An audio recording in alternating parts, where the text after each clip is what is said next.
Oh, motherfucker. We've got to stop swearing so much, lads. Swear jar. We need to get a swear jar in here.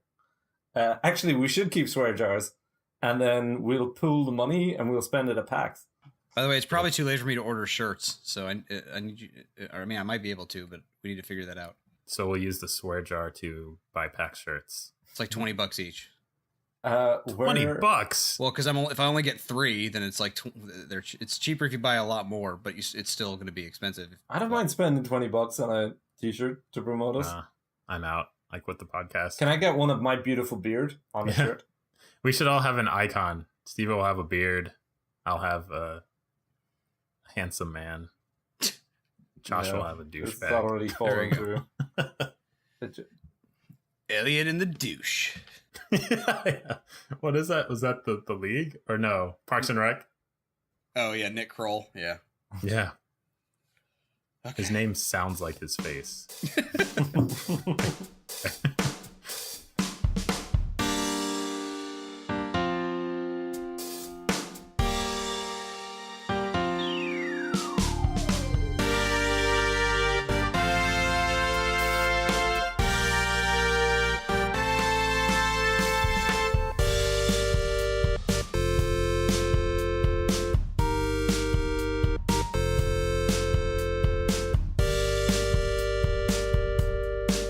Hey everybody, and welcome to episode 8 of Rather Be Playing, the podcast where we talk about how we'd rather be playing games than getting shot in the back by our teammates again.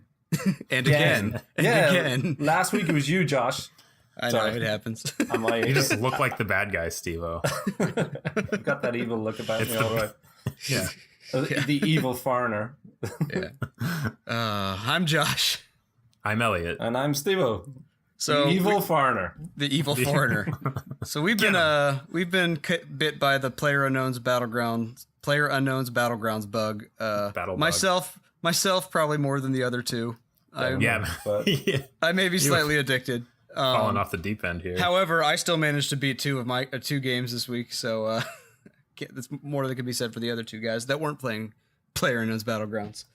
I think Stevo beat a game, but we're not going to talk about it. No, because we want you to beat it, Josh. It's a really it took 2 hours for him to beat it. Not even that. And it'll take 2 hours for you to beat it. Oh, and in fairness, I think I'm going to replay it before we talk about it because it's a bit of a head wrecker, head melter. You're going to need a couple of goes at it to wrap your mind around it. I found that. Okay, so I just want you to wrap your mind around not holding a grenade in your hand for 5 seconds while I'm standing next to you. How are you meant to learn how a grenade works in PlayerUnknown's Battlegrounds if you're not going to hold it too long and die? Because it's a grenade. If you pull the pin, you throw the grenade. Did you never watch In the Army Now? I guess I have played other military shooters. I probably should have known this. In retrospect, it was a bad decision. At the time, I thought it was fine. How much cook time do you get, though? It's different in every game. It was ages as well. It was a good 10 seconds. I think it is 5 seconds. I was standing around with that thing for hours. I can't believe Josh didn't die sooner. Oh, God. I thought I was like, oh, he's just going to throw it through that window or something, and then he just held on to it. Okay, I feel like we've all had one turn each now. Josh, you didn't actually kill me, but you certainly tried to kill me that time. You unloaded a shotgun at my feet, thinking that I was some random intruder. We talked about that. That was like our first game together. I was not used to playing in squads. Elliot's this week was glorious. And he chopped it out on Twitch. Elliot, please get it up on YouTube. Get it. The masses need to see this. I'll put at the least I'll put the link in the liner notes to the Twitch highlight because it's just beautiful. Hilarious. So we're heading into a building. We're checking the corners. We're trying to see what kind of kit is lying around. Elliot heads upstairs, and as I head upstairs to follow him, you can hear a car or maybe a bike speed up or just pull up, and Josh is like, "Oh, there's guys coming!" Then obviously we do what we always do, which is completely freak out. But then we get our bearings. We're kind of looking around. We're trying to keep an eye out the windows to see where they're coming from, and Elliot finally spots them. starts firing. Obviously, he doesn't get anywhere near them. He hits the railing of the balcony that he's looking out over. The bullets don't go more than like 4 inches. And these guys, being way better at this game than us, lob a flashbang up to the top level where we are. And Elliot's stumbling about. This is all being recorded on Twitch from his perspective, so it's brilliant to watch back just how clueless he is. So he manages to go down the stairs while blinded by this flashbang, and he's coming back up the stairs completely blind and disoriented. And as his sight comes back, he sees someone at the top of the stairs and starts unloading into their back.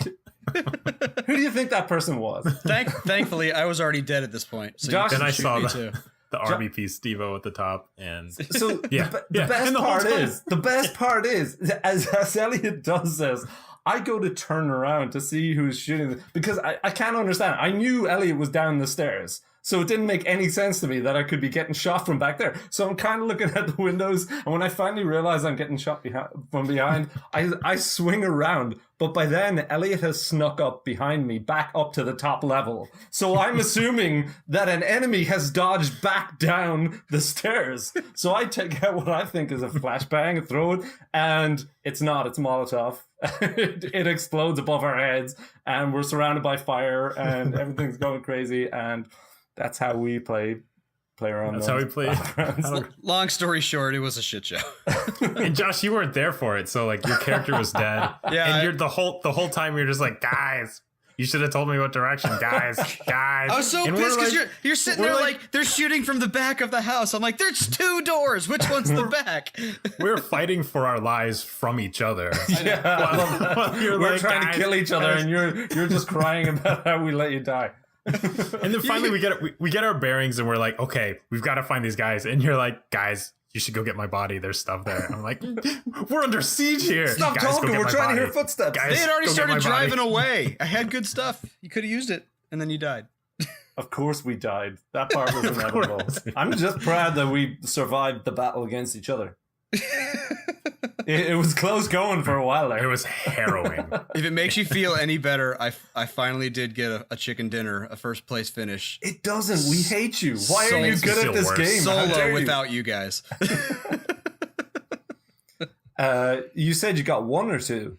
1. I mean, I've hit top 10 a few times, and there are other games where I just land and am immediately killed by someone that found a gun faster than I did. Yeah, but you yeah, gotta take us with you. We need your coattails, Josh. Ugh. Get this chicken dinner. No, I feel like Josh is more of a lone wolf, though. He's the lone wolf. It's totally different, though. Chicken. It's totally different because with like duos and squads, like if you kill one guy, he's got another guy with him that's working with him. I mean, yes, your team should have that too, but we are nowhere near as coordinated as we probably should be to be able to do that. Whereas with solo, if you see another guy and you see a second guy, you know, okay, those guys aren't on the same team, so I need to either kill one and then kill the other, or let them kill each other. So it's a little different. And you played the first person mode as well, which I haven't even tried yet. First person mode's fun. I mean, I like the difference in strategy because you can't just like camera look around a corner like you can in third person. Yeah. So you actually have to be a little careful when running out of cover.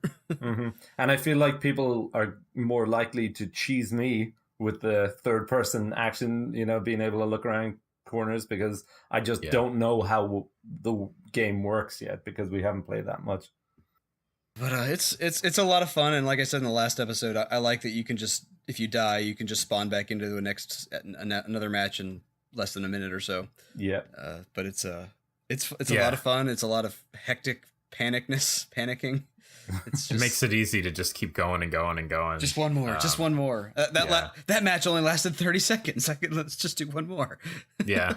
I died immediately. I did have another one where I landed in like the military base down, which is like everybody, if the plane goes near there's always like 30 people that drop in that area. Oh, that's a hot spot. Yeah. Do you always get better gear there? Or usually there's a higher chance of better stuff there, I think. Yeah.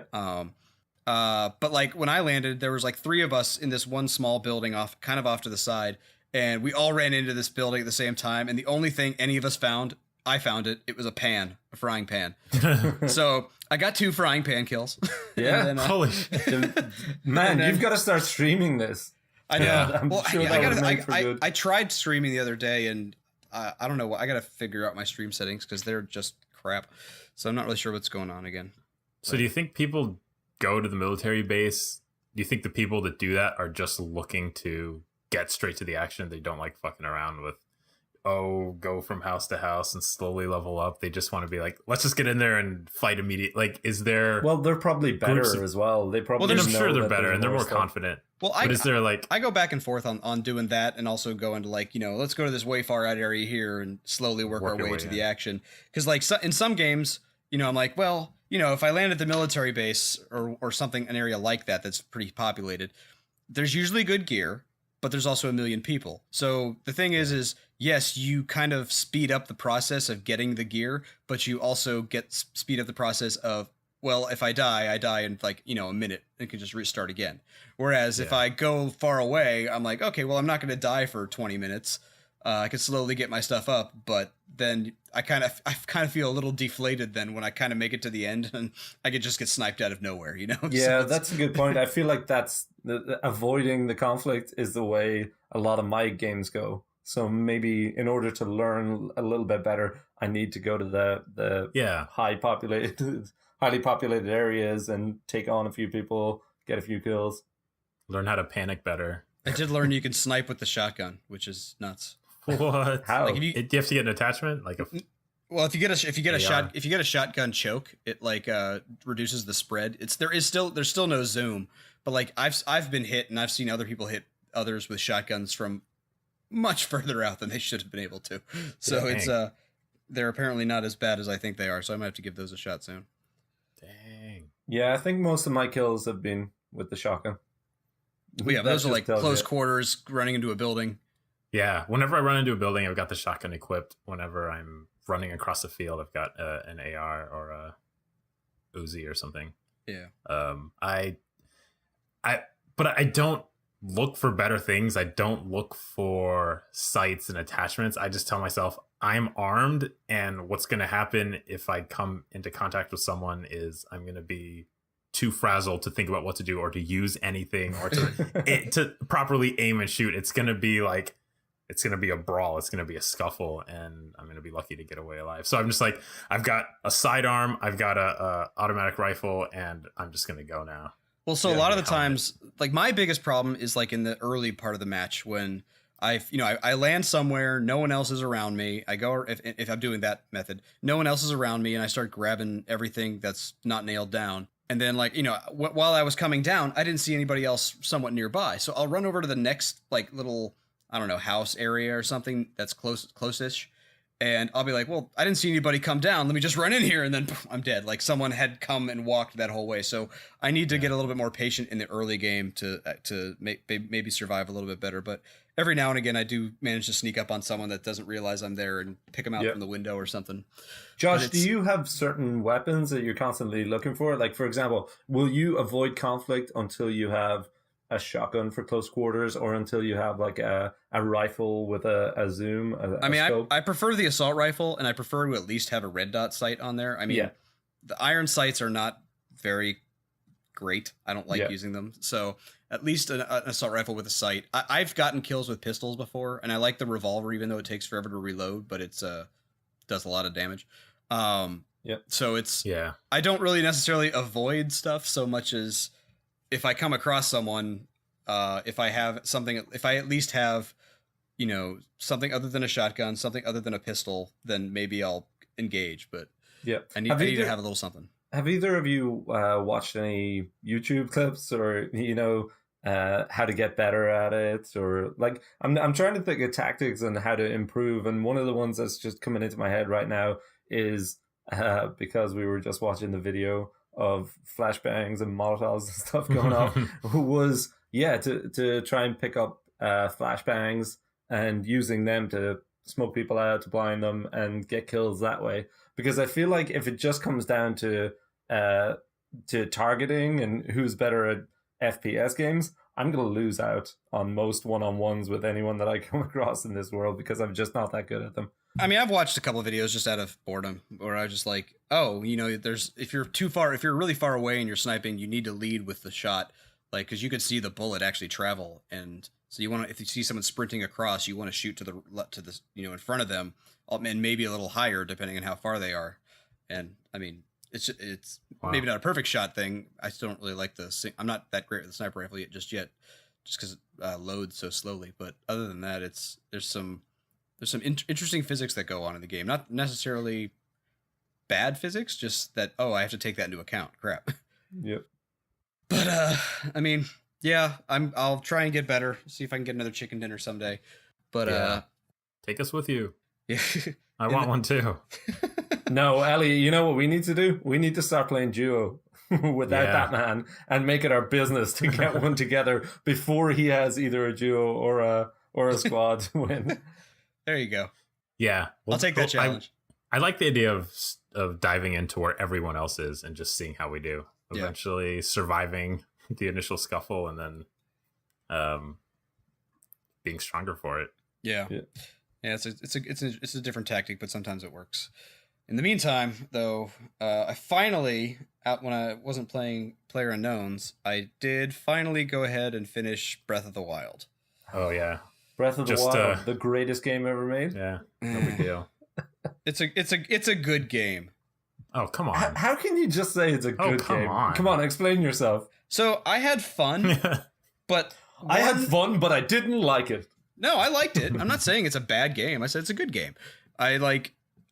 Was it overhyped for you? Did we overhype it? I don't know. Tell you it was the greatest. I don't know if it was hype so much as like just does so many things well, but it does so many other things poorly. Like I like the shrines. I mean, they're okay, but when I look back on like previous Zeldas where you had dungeons that had puzzles that could be like that could span multiple rooms and require a bunch of different tools in order to complete. These ones just felt like, okay, I mean, I'd walk into a shrine and be like, okay, that's a magnet. Let's say quickly, just before you jump in here, Josh, we're probably going to spoil a few things about it. We'll probably talk about how there's nothing to spoil. There's no story. Well, I think this is getting back to this conflict. You can still spoil things even if there's not a story. Yeah. Anyway. Like one of the most fun things for me was working out the differences between each of the shrines and what was the hook. You know? Yeah, but that's it. It's you're like, okay, it's a magnet one, and it's probably going to involve me dragging X thing from here to there, or it's one of the ones where you have to get electricity from here to there, or okay, this is a what's the word I'm looking for? What the hell's the other thing? The stasis one. Okay, I gotta like stop one of these moving things and fire it into this direction or something like that. It's not like that they weren't inventive. Some of them were, and especially like the Eventide Island shrine you have. I mean, that one was neat. That was kind of cool. I enjoyed that one. But it's just like you do this, and then the reward is another breakable item. Yeah. So, I agree with that. One of the best things I loved about the dungeons in Zelda. Well, actually, let me back up first. First off, Breath of the Wild is 95% side content. And the 5% main content is okay. Because when you first start up the game, your main quest is defeat Ganon. Exactly. That's all you need to do to beat the game. Yeah. Just go straight there if you want. Yeah. But I like that the quests don't matter. I like that. I like that it wasn't, it's not, it's Ubi-like in a few ways, it's like Ubisoft games in that there's towers that you get and you can see the map around it if you scale the tower. But in terms of what you're actually doing, you say 95% is side quests. I thought 95% was just exploring the world. 95%. No, I mean side content, like not go kill Ganon, not the divine beasts. Yeah, but again, that's by design. That is neither a positive nor a negative. Or did you find that a negative? Did you feel like there should have been more interesting quests? Well, I'm saying so the point is that because everything is exploration or side content, it's an open world. There is no difficulty spike. There is no difficulty change. The only time difficulty changes is when you get a new blood moon and then all of a sudden like the enemies level up or something. Yeah. All the shrines stay the same because you could run to the farthest one and do the puzzle there because you get every tool you need in the game once you leave the plateau. So sure, but you play a Far Cry game and you're facing the same enemies the whole way through. Oh no, wait! Now you have to face the armored enemy. Oh no, wait! Now you have to face the level 2 enemy. So you're saying Zelda is as good as a Far Cry game? I'm saying Zelda is a lot better because the enemies didn't matter, the encounters didn't matter. What mattered for me was just, what am I going to see over the next hill? How do I get up that mountain? How what you're gonna find a shitty little Korok underneath a rock that will give you a seed. That's all you'll find. But that's just a tiny breadcrumb. That seed is a breadcrumb. Just to lead you on somewhere else. I like that it's as much or as little game as you want it to be. Yeah. Like it's you can go straight to the end, and you can make it extremely hard for you and be very little game, or you can explore the entire world, even the playing field out a little bit, and get a lot more game out of it. But so here's my point. Like that's fine, and I like exploring. I like coming across the stuff. The sense of exploration was the best point of it for me. I like just running around finding stuff. I mean, the problem was as though it's just a little superficial. It's like, yeah, I got another blip on I got another shrine that I could go do, and then when I complete the shrine, I'm like, yay, I got another sword that'll break in an hour. It's the biggest thing I appreciate from the old Zelda games is the way they were designed, in the sense that you've got these, X amount of dungeons. The dungeons introduce a new mechanic because you get some new weapon or item there, and then your reward is a boss fight that's usually pretty interesting, and then a heart container, which, that goes back to the boss fights in this game, which were dull. And how many times have you played that game? How many times, how many Zelda games have you played, and they're all the exact same formula? While there are no grand, interconnected, crazy room dungeons on this one, there's so much more content. Like the quantity is insane. 120 dungeons here. Much more than 120 dungeons split. 120 dungeons split into magnet dungeon, ice dungeon, stasis dungeon, combat dungeon, shrine dungeon that you just find after doing something outside. There's again, like I said, you get all the tools at the beginning of the game. So everything you do in the game, you learn nothing new over the course of the game, with the exception of maybe, as far as combat goes, with the exception of being able to deflect a guardian blast, or to dodge and do the flurry rush. Everything. Or to learn how to shield surf, or be able to climb certain things. Well, you learn climbing pretty early on. I mean, that's something you do while you're on the plateau. I'm saying, combat wise, you never learn anything new because you never get any new skills. So it's all, and I get why, because it's an open world and they want you to be able to go everywhere at the very beginning, which is why everything is built the same, is designed to be a flat level of difficulty. Again, I know they litter some bosses around the way, like the Hinoxes and things like that, which, yeah, you can beat them when you first come across them, but you probably won't until you come back when you're stronger. But what I think is, Josh, maybe this actually speaks to the satisfaction that you get from a lot of the games that you play, where, for example, you play JRPGs or you play, RPGs, and a lot of it is about quests. It's about, do this thing for this person, and you may get given something good and something unique. And it's like that feedback loop that you're getting is completely different than what's being offered by Zelda. I don't disagree, but I don't really agree either. Because there's a point where quests, there's two sides to that. The quest has to be actually interesting. It's not something like go kill 10 pigs and come back to me. Yeah. And then the reward has to be tailored to the difficulty of the quest. So because the thing is, and I get why you receive what you get in Zelda, because the difficulty, like I said, is pretty flat. I mean, every now and again you might get a side quest that says, I need 3 Hinox testicles, and you're like, okay, well, that's going to require a little bit of extra work. But still, it's usually some form of rupee, or or sometimes you'll get a piece of armor, which I will say I like the armor system. Going around being able to find new armor sets, and you get a bonus for upgrading them. I mean, that was kind of a fun little fetch quest thing. But those are useful things, because you can get things like, heat resistance or shock resistance and stuff like that. Those are things you'll actually use. Yeah, and that's kind of in place of a new tool or a new thing to complete the dungeon. Like instead, you need the heat resistant armor to go to the certain dungeon, or you need the water. But it's just a passive flippers check. It's just a passive check. That's all it is. It's like saying, "Oh, you don't have a Constitution of 13 to enter here." You know, it's not passive because you need the fire armor to even get in to some places. I know, but it's an active. But thing. you're just wearing it. That's all I'm saying. You don't actually. Yeah, but you have to go find it. You have to go get it. It's its own quest. It's without a shrine. Okay, but so like, the quest. The quest is part of the main game. So you go. There's the 4 towns. You go to a town. The chief or whomever says, hey, okay, do this one short little quick thing for me, and then go talk to this guy over here. And then that guy does something funky with you, whether it's flying or swimming or whatever, to get you to the Divine Beast.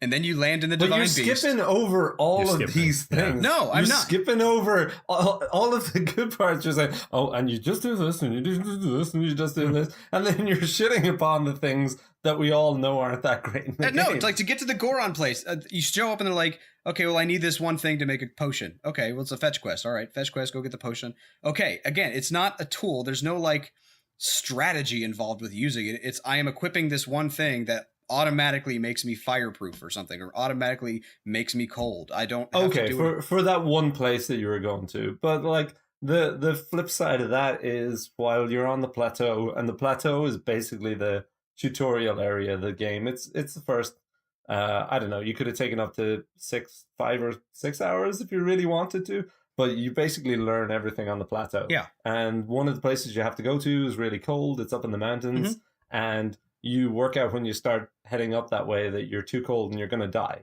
So you have to come back down, and there's multiple different ways that you can approach it. You can go and talk to someone who will give you a certain armor type, which is, keeps you warm. It's like a woolly coat or something. I can't remember what it is. Or you can cook something. And we haven't even talked about the cooking system. Like, I thought it was really interesting. And it's something that I'm not a big fan of in games. I'm not a fan of trial and error. Crafting. I'm not a fan of crafting in general. I would much rather be told a story than sit down and try to throw things, together and try this combination. Oh, what did I get? Try something different. But something about the way it was done in this, it gave you enough hints when you were looking at the different foods and reading the descriptions, or when you're talking to certain people and they tell you different recipes. There was more to it than just simple reading off a list and putting the items together. I mean, I know there's a ton of different recipes that are out there, but I don't feel like it was nearly as involved as it could have been, because every food or like elixir you make does, like, it can only increase one stat at a time, and that's in the description of the item.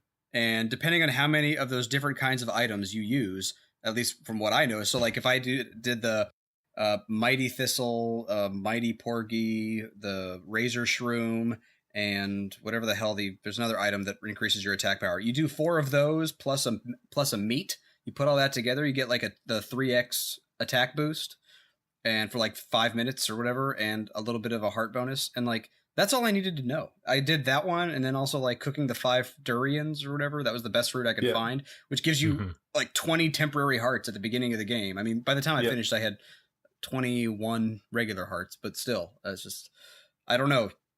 Sure, there might be some other neat recipes you can make, but I have no idea what they could possibly provide me that I could care about.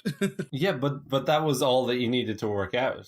Didn't you get the satisfaction from that? I got the satisfaction from just working out, oh yeah, if I do one of these mushrooms with all of these like standard mushrooms, that gives me that boost. Like, sure, you could have done it really early in the game, and you could have worked this out really. I kind of avoided cooking for the longest time because I didn't want to waste 10 minutes, waste 20 minutes, waste half an hour, waste an hour, with the trial and error. So I completely ignored it for the longest time. But then once I started thinking about it and actually sat down and did take the minute, I was instantly rewarded. I realized that there was a little language to it almost. There was a little, it wasn't that complicated, but it was fun. It was interesting.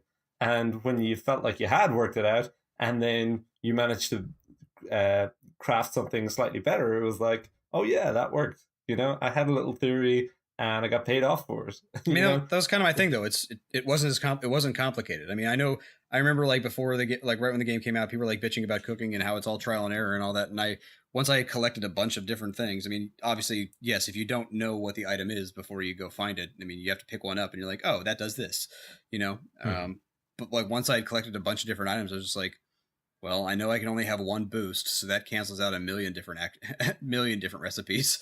So let me just mix. I gotta say, this is absolutely amazing to me. Yeah, there's two of us here who love this game, and there's one of you here who hates this game. I don't hate the game. I like the game. I'm just saying it's got some stupid flaws to it. Who enjoys talking about the game in negative terms? I just don't think it's as freaking amazing as everybody came out with it. So it's a good game. I liked it. Okay. I'm just not going to sit there and fillet Link over it. Okay, so you like a few things and you dislike all of those things. Let's talk about a few things that we like. Yeah. Okay, so Elliot, what did you like about Zelda? I'm going to start. Well, okay, there's obvious ones. The one like groundbreaking thing is that you can just climb anything. There's literally no boundaries. When the very first trailers and screenshots came out and they're like, see that mountain in the distance? You can go there. It's like, we've been hearing that since Morrowind. Oh, there's an edge of the world. There's still an edge. There's still an edge. But the mountain in the distance you could go to. Beyond the edge, there's no mountains. And then at the top of that mountain, you'd get a fucking Korok seed. Yeah, you would. It would be worth your trouble. And so that's the obvious one, is you can literally go anywhere. And the game has natural boundaries where you can't even like climb as high as you could to get to certain places until you've done enough shrines. You can't beat certain enemies until you've done enough shrines. And so it's sort of a natural, like... Or you could just stock up on potions, though. Yeah, exactly. So you don't even have real boundaries. Like, it's only as far as the effort you're willing to put in for defeating shrines or for finding recipes, or it gives you the tools, not just the literal tools like bombs and stasis and stuff, but the tools throughout the entire world to literally go anywhere from the very beginning if you're willing to put in that effort. Mm-hmm. In that way, or you could try it another way or another way. And so that anywhere was the thing for me. The anywhere. You would look out onto the horizon and it's just such a beautiful game. Like the green is more green than any game I've ever played. The reds are more red. It like the art style is a painting. Absolutely. It's the most awe-striking. Like even just right at the start, walking out of the shrine of resurrection, and it gives you the little pan of the world, and it's just that feeling of infinite possibilities. Yes, Josh, you could say, no, they're finite. There's a limit. And I'd say, okay, yeah, there is, but it still gave me that feeling. No, like I said before, I like the exploration. I like being able to just go everywhere and look at everything and see what's around the next corner. The problem is that but we know all the problems. There's a lot that's empty. There's a lot. It's so goddamn empty. It's not. It's a living, breathing world. There's all these towns. There's all these animals that are currently under threat by Ganon, and yet there's kids playing in the street. In their isolated villages. Like, it's... If we want to get into the plot that omnipotent being Ganon can't even find that little village secluded. Here's the thing. You can nitpick about all of it, and you would be right. But the whole is much more than the sum of its parts. It is a fantastic game. It's a world. The music, the sounds, the views. You were climbing mountains just so that you could see what was up there. And you say, oh, there was just a Korok seed up there. Or, oh, there was just a shrine up there. And I knew that before I started climbing. But I still wanted to get up there because I wanted to see what the view was like from up there, or I wanted to see, well, what was over the hill that I didn't even think could be there. Well, I agree. And at the beginning of the game, I was very much in the same vein. After about like 50 hours or so, I'm like, okay, I just want to get to the top of this goddamn hill. Oh, great. It's raining. I hate this. Well, I wonder how many hours you played of it. I think I played a lot. Did I tell you guys that I played like, what, 50? 100? Oh, you must have gone over 50. You had to have. Yeah. I can jump on my Switch here and see exactly how long Josh took. I don't know how to check for yours though. But Stevo. But I never found myself getting bored. I just the time spent in that world, and that was the thing. Even if I just found a Korok seed, Josh, even if I spent an evening playing it and just found a shrine or just worked out how a shrine worked, that was enough.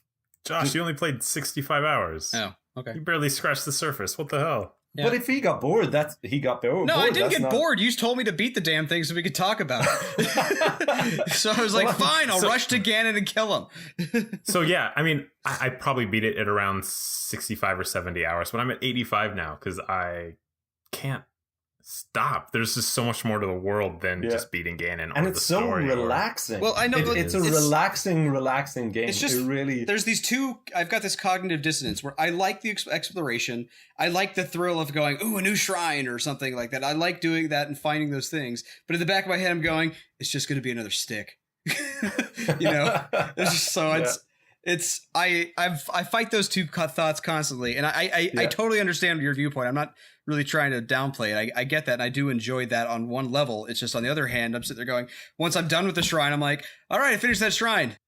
I'm the same as when I walked in. But I think it does speak to your your need for completing games and completing quests in games and getting things done. And you know, I think it's just a different type of game. And I'm very much, I want to play the story. I want to get to the end of the story in most games. But this one was just so totally different. And that's why I loved it. This game made me feel a way about games that I never feel. I can never just wander in a game. People play Minecraft and people play these games where you just occupy space and sandbox. And I never enjoy them. But this one I did because the world just, I wanted to see what else was there. I wanted to meet the characters. The characters didn't even have voice audio. It was just, you're basically reading text after they do a little, oh, or something like that. They had a little bit, but yeah. There's just the four main dudes for the most part. Yeah. But still they had personality. They had character. It was worth talking to people just to see what they might tell you about, and then it might give you a reason to wander in a different direction that you hadn't wandered before. And again, that was the most fun thing, just wandering over hill and seeing what might be there. It's such a hard thing to describe, but I just loved it. I guess it's more one of those things where, like, I agree that there are some games you just want to wander and explore and do stuff. But then on the other half, I'm like, why is this a Zelda game? Yeah, and that is something that you took to this that I did not have whatsoever. I had played Link to the Past and really loved it for the structure. Yeah. Really loved it for going to a certain area and not being able to get into a particular dungeon or get across a bridge or up mountain or whatever, and knowing, oh, I'm going to have to come back here when I have another power, another tool to be able to get past this. And I would still like to play more Zelda games like that. I'm probably going to go back to what's the one that I have on Wii U? Wind Waker. Wind Waker. Yeah, I'm probably going to go back to Wind Waker. So good. And I'm expecting it to be more like Link to the Past structure. But I don't know. Breath of the Wild was just a completely different thing, and it flies in the face of the kind of games that I like, because I don't like sandboxes. I don't like Ubi games where they just give you towers to climb and tell you to unlock the map. But this game, just this world, I just wanted to waste time in it, which again, I don't normally like to do. Yeah, there's a handful of sandbox games that I'm actually able to enjoy and finish and play. Like, I can't ever play through Elder Scrolls game without getting distracted. I can't ever play through a Grand Theft Auto game or any kind of Rockstar open world without getting distracted. But like Zelda, I couldn't stop. What the hell was the other one? Sleeping Dogs for whatever. Sleeping Dogs, yeah, I really liked it too. I couldn't stop playing it, and it was amazing. Like, I think because it was set in Hong Kong and it was so different from everything else. The setting was so different from the GTAs, which are all set in the US. It was just it was good combat too. It was, I don't know, it was, well, that's a whole other podcast. Maybe we'll make Josh play that for his roulette someday. Yeah, Sleeping Dogs is a very underrated game. I've never actually played a GTA through. Oh, not since Vice City. Did you play that through? Vice City was fantastic. The music just that 80s soundtrack was glorious. It's a series that I buy every game in, but I'm having a lot of fun for 5 or 6 hours, and then eventually it's like, oh, let's see how many people I can mow down and how many like cars I can destroy, and then oh man, the first one was the worst because they had all those codes to like get a helicopter, get a rocket launcher, and so you just caused GTA 1 or GTA 3. When you say the first one, I don't know if you mean the first original top-down one or the first 3D one. GTA 3, the first 3D one on PS2, and it was just the most distracting thing because all I wanted to do was destroy things, get the weapons, put on infinite shield, and just watch the world burn around me. I feel like I'd fail an inkblot test after hearing that, but it's just a series that it's too distracting. It's too much fun for its own good. GTA 5 as well, don't we? We do, and we played online a little bit, and I think that's something we could do more of if we weren't so hooked on. It's just PUBG. Not solid enough though. It's too clunky. It's too and the irony of that. PUBG is an early access game. Clunk personified. Yeah. But it holds together better than GTA games for me. Did you ever play any of the Rockstar games, Josh? Yeah, so the last one I actually beat was Vice City. I got a decent way into San Andreas. Same as me. I got a decent way into San Andreas and definitely made it to like the third city, but I definitely did not finish. I'm trying to remember why. I think I just got distracted by something else that came out, something shiny.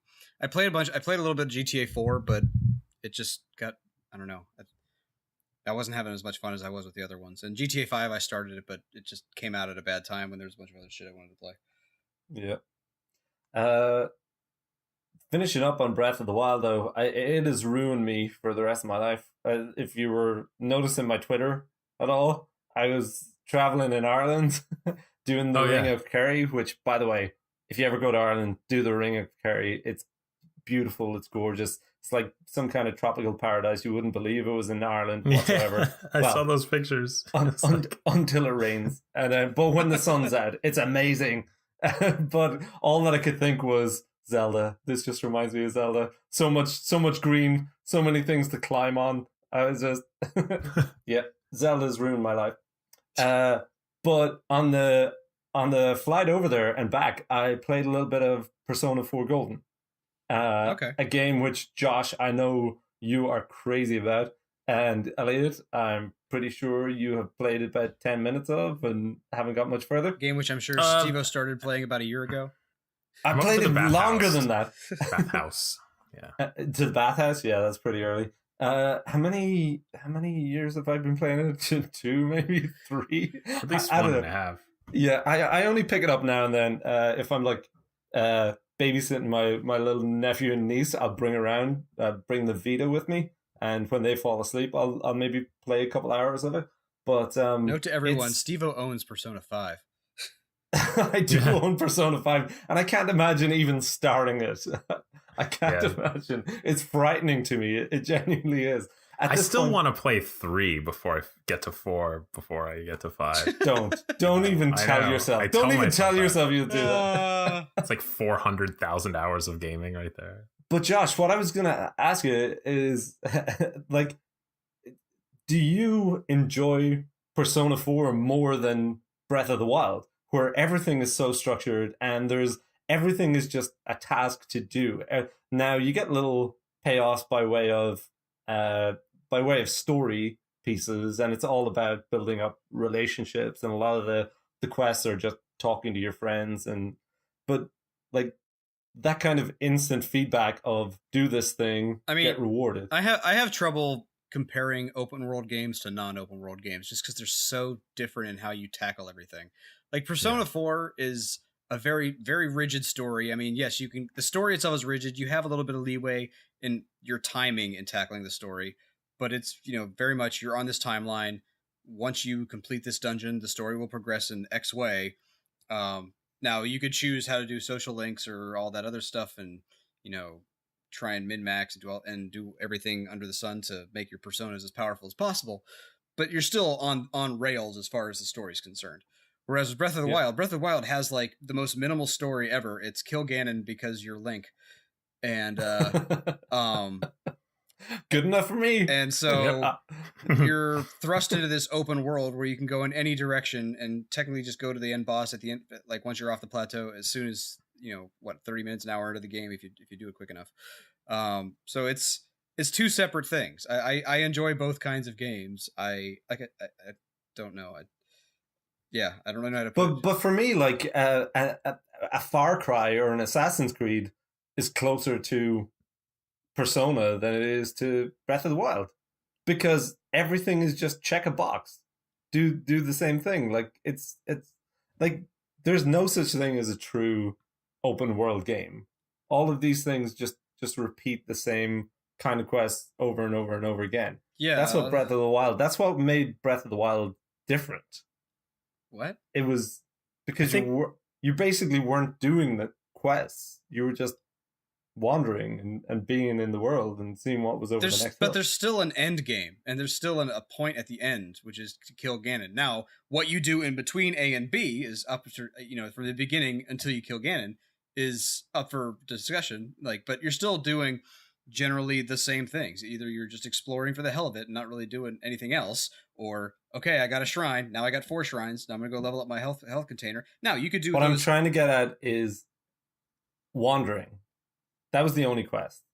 The first quest popped up and it said kill Ganon, and what I read from that was just go wander, go do things. There was no I didn't feel spurred on by any of the quests in Breath of the Wild. It was just about seeing what was out there. There's still a million quests out there that you have to unlock. I don't know how many total there are. I know I've got a shit ton that I've started and been like, oh, I'll get to that later. Just like little character side quests. What did you call the guy who had the accordion? Yeah. Oh, I wish I was able to do more of those. Yeah. I only worked out like two of them or something. I've done a few of them, but yeah, I'm gonna have to jump back in to do those. I think I ended with like 91 shrines done, something like that. That's pretty good. That's pretty good.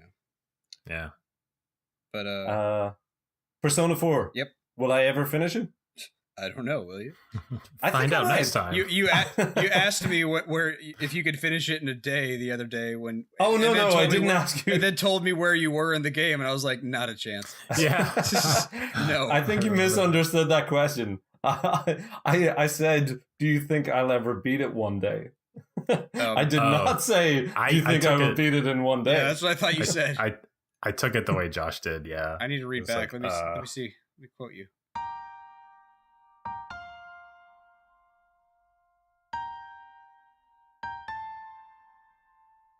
So the big news that's coming up for us, though, is we're all going to PAX, Penny Arcade Expo up in Seattle, September 2nd and 3rd, I believe. Is that we have Saturday and Sunday? Is that those the right dates? Just yeah, make sure. So yeah, September 2nd and 3rd. That's 2 and 3. Yeah. So we'll be up there browsing all the games that are there, checking out all the booths. I've never been to a convention before. This is gonna be the most American thing ever. Neither have I. So I sang it in my American Wait, but voice. you went to FurCon, I thought. That wasn't me. That was Reginald Fluffytail. Yeah. Oh, that guy. Yeah. The former fourth of Rather Be Playing. Reggie. Actually, we've never been seen in the same room together. So that's true. Oh, worth bearing in mind. Suspicious. Yeah. Very suspicious. So PAX, Josh. Sorry. This will be my first con too, so. I was taking the opportunity to brag that it would not be my first con. I know. So maybe I'll show you guys the ropes. I was at E3. Yeah, Dad, you told us. I did. I mentioned it on the first episode, did I? Yeah. But yeah, well, we could always use a refresher. Yeah. I was at E3. No, come on, tell us about it. I want to know what to expect. It's at least E3 10 years ago was a gigantic showroom floor with various booths set up.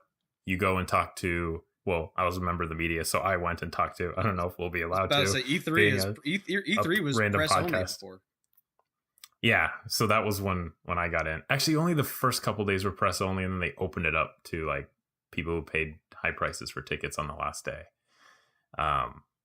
Because the press was usually done. You've pretty much seen what you wanted to see by then. Right. Yep. Did the Nintendo conference where they showed off the Wii for the first time. And then the rest was just like hitting show floors, demos, booths, getting swag. So did everyone's brain just explode from the Wii? Yeah, it was the first time they showed it, but if you remember the Wii, the big deal was the controller. We hadn't seen the controller, and everyone was talking about what it was going to be like. And they didn't show it off till like a month or two before it came out because they didn't want anyone to steal the idea. Yeah. Oh, really? So the official role, yeah. Was it at E3 though? The Wii, they showed the official, like the console hardware at Wii, yeah, at E3, yeah. But they didn't show the controller. That's what you're saying. They showed the box. Yeah, they're like, we'll show you the controller later. So they showed it like 2 or 3 months later. Was that not just the biggest anticlimax in the history of E3 or what? No, it was the biggest like hype machine right there, because everyone's like, what is this? We can't even think about, and then the rumors come out, and then like all the old patents they filed come out, and like make sense of this. They outlined the virtual console there, which was the biggest hit by far. Like you'll be able to download and play all your favorite old games. I wish they'd announced something like that for Switch. Yeah, it'd be it's about time, I think. So Penny Arcade's meant to be completely the opposite of E3 though. It's totally based around the fans. There's not much. Ignore everything I just said. Yeah. It has no bearing here at all. Open to the public. I mean, we're just going to go in, and I'm sure it'll be chaos, but hopefully we'll get to see some cool stuff there. All our adoring fans, we'll have to beat them off with a big stick. Yeah. Yeah, we'll have to beat off all our fans. Steve, you can beat them off, Steve. Come to PAX and get beaten off. Steve. Well, if that's not a selling point, I don't know what it is. What is? So, God. Well, Josh, at least give us the inside scoop on Seattle. It's a town. It's a city. Big town? Wet town? It's a city. It's actually been dry the past like month, so we got a little spritz of rain the other day, but that's it. It hasn't rained in a long time, so hopefully that's going to fix itself and it'll start raining again soon. But no, please don't let there be rain while I'm there. I'm in America, damn it. I came here to get away from rain. Well, you'll be used to it then. Anyway, it's down in the convention center back, and it's where I went to another conference for, not video game related, and it's a big old thing, and I think it's going to be encompassing several different buildings, and I mean, there's a bunch of different things down there, places to eat and whatnot. So yeah, is it mostly indies as well? Is there any presence of big publishers? Or I think there is some. Is. I mean, I think indies. Yeah. I think it's easier for an indie developer to present at PAX rather than at E3, but I think the AAA guys are there too as well. So yeah, and you can find us. We will hopefully, if we get them in on time, be wearing our fancy "Rather Be Playing" t-shirts. If we don't get them in on time, we'll be wearing 8.5 by 11 printer paper with our logo stapled to our shirts, or stapled to Steve's fursuit. Yes. Just remember, Elliot, you do the stapling before you put the shirt on. Yeah. But yeah, that was a hard learned lesson. Yeah, it'll be a good time. If you see us around, give us a shout. Yeah, we're actually going to try to record an episode. Yep. Maybe we haven't decided yet how we're going to handle this. But I think there's an episode due like 2 days after PAX, and we might record it on the floor or in between days, maybe. Yeah, it might be easier for us to do it back at my place, just because it'll be quieter here. We won't have a bunch of the stuff. We get all our notes and stuff taken beforehand, and get some videos and things that we can post, and go from there. Quiet, apart from like cats and it's true. wives running about. Pippin misses you, Stevo. I bet she does. She was my gaming partner. We used to what were we playing that time? Bit of Diablo 3 maybe? Oh yeah, I think it was. I think it was Diablo 3. Drawful? Yeah, no, it was a controller, so it might have been Rocket League or Diablo, but yeah. Well, we're looking forward to seeing you, Josh. My first trip to the West Coast, actually. Oh, okay. It's included, right? Is it on the coast? Yeah. Seattle's on the Yeah, coast. yeah.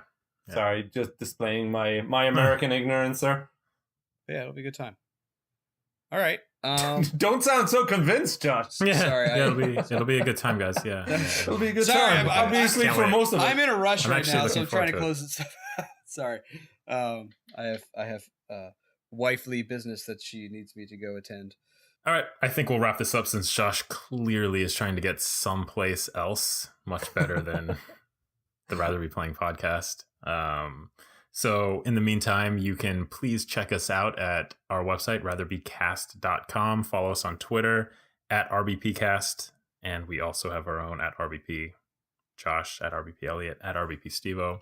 Please also, if you have the time, like and subscribe to the podcast on iTunes or whatever you use. We're also on YouTube. And share us. To us there. Share us with your human friends. Yeah, tell your friends. If Sorry, I don't know. Tell your friends. Tell your mom. Tell your dad. Tell your uncle. Maybe he plays games. This is how we get around. So if you, we get around. We get around uncles. Get around moms. Okay. Oh my god. Why do I let you guys speak? This is why you should do the outro, Josh. I know. Maybe every time I think I should just do it. And then, I know it's more fun when Elliot does it, though. so maybe if you do share us, have them start with a different episode. This one's going off the rails. But yeah, it's our way to get around. So let people know, and if you like us, share it. But until then, we will probably be seeing you at PAX next, and probably a few PlayerUnknown streams and things in between now and then. But ultimately, PAX is where it's at. I think by streams you mean dumpster fires, but yes. Yes. Clearly, yes, of course. That was implied. You all tried to kill me first. That's true. Let's just put that on the record. I'd do it again. Get the foreigner. All right, guys. All right. Thanks, everyone. We will catch you next time. Thanks, everybody. See you at PAX.